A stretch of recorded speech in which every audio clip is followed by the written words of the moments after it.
Ruskin bond की कहानियों में ना एक अलग ही जादू होता है ना। आज हम उन्हीं की एक कहानी द थीफ स्टोरी की दुनिया में उतरने वाले हैं। और देखिए, ये सिर्फ एक चोरी की कहानी नहीं है, नहीं, ये कहानी है भरोसे की, इंसानियत की, और कैसे एक इंसान बदल सकता है उसकी। तो चलिए इस कहानी को समझने की शुरुआत एक सवाल से करते हैं। जरा सोचिए, क्या सच में किसी की एक छोटी सी अच्छाई, एक मेहरबानी इतनी पावरफुल हो सकती है कि वो किसी की पूरी जिंदगी का रुख ही मोड़ दे?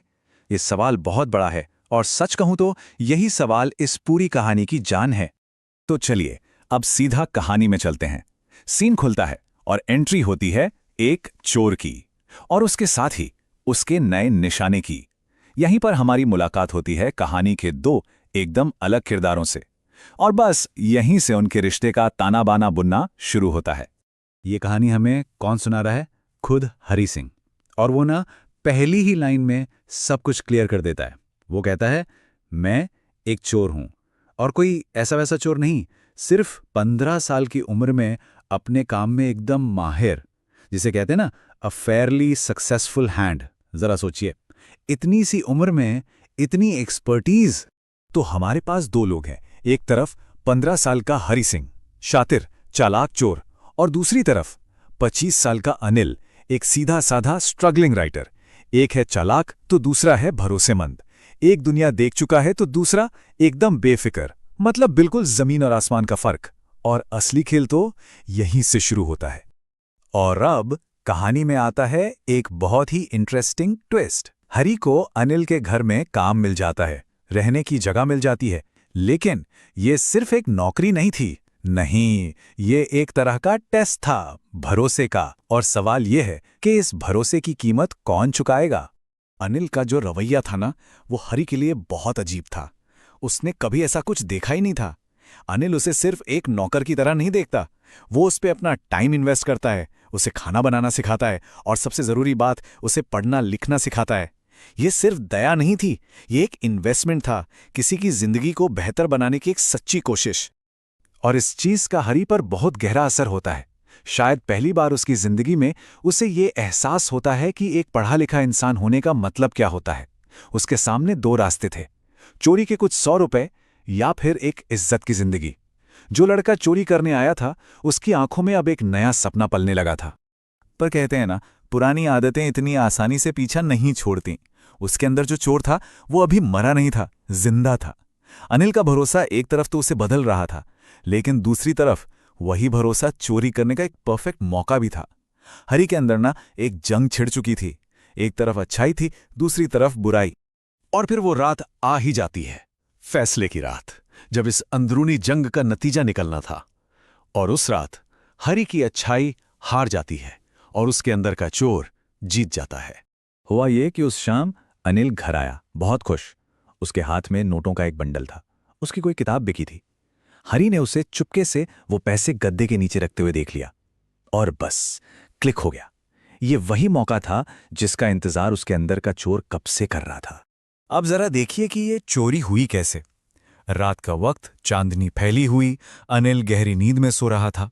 हरी एकदम दबे पांव उसके बिस्तर तक पहुंचता है, धीरे से अपना हाथ गद्दे के नीचे डालता है और बिना जरा भी आवाज किए नोटों को बाहर खींच लेता है।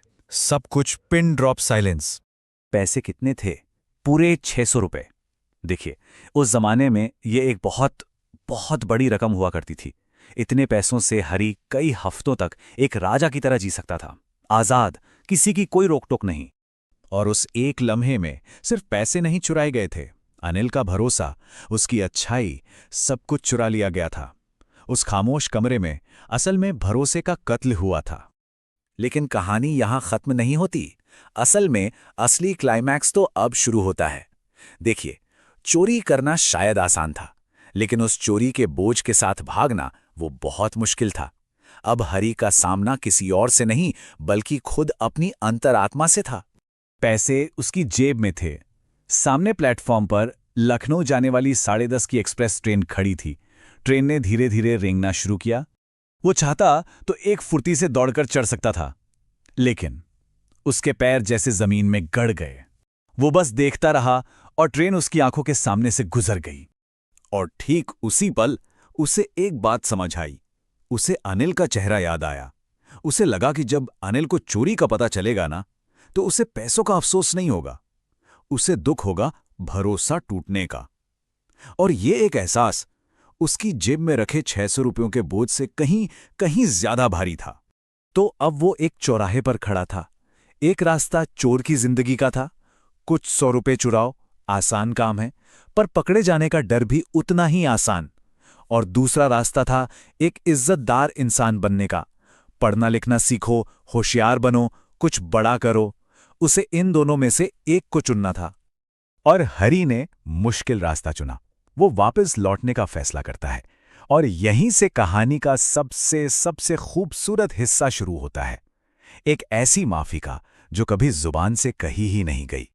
अंधेरी रात थी, जोरों की बारिश हो रही थी, और हरी उन्हीं गीली सड़कों से वापस अनिल के कमरे की तरफ जा रहा था। सोचिए, चोरी करना जितना आसान था, चोरी के पैसे वापस रखना उससे कहीं ज्यादा मुश्किल था। लेकिन उसने हिम्मत दिखाई और बहुत धीरे से वो भीगे हुए नोट वापस उसी गद्दे के नीचे रख दिए। अगली सुबह जब हरी की आंख खुली तो अनिल सामने था। हरी का दिल जोर जोर से धड़क रहा था। फिर अनिल ने कहा, मैंने कल कुछ पैसे कमाए थे, अब से तुम्हें रेगुलर सैलरी मिलेगी। हरी को लगा, बस आज तो पकड़ा गया। अनिल ने उसकी तरफ 50 का एक नोट बढ़ाया। जैसे ही हरी ने उस नोट को हाथ में लिया, उसने महसूस किया कि नोट अभी भी नम था, गीला, रात की बारिश से। ये एक छोटा सा सुराग था, लेकिन इस एक गीले नोट में पूरी कहानी छिपी थी।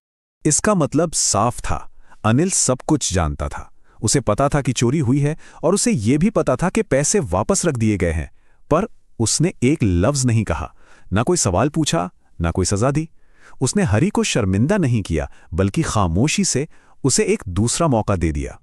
अनिल की वो खामोशी, वो बिना कुछ कहे दी गई माफी, उसने हरी को वो इंसान बना दिया जो शायद दुनिया की कोई भी सजा नहीं बना सकती थी, एक बेहतर इंसान। तो ये कहानी हमें इसी एक सवाल के साथ छोड़ जाती है कि सजा में ज्यादा ताकत होती है या फिर एक दूसरे मौके में? आखिर एक दूसरे मौके की असली कीमत होती क्या है? भारी किताबों को पॉडकास्ट में बदलें। स्मार्ट लर्निंग और संक्षिप्त विवरण के लिए पॉड स्टडी को सब्सक्राइब करें।